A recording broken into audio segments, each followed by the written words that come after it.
आम खाने के फायदे विभिन्न होते हैं। यहाँ कुछ मुख्य फायदे हैं।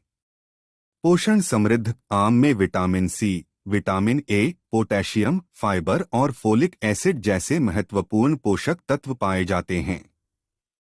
इन तत्वों से युक्त आम सेहतमंद और पोषण संपन्न खाद्य पदार्थ होता है।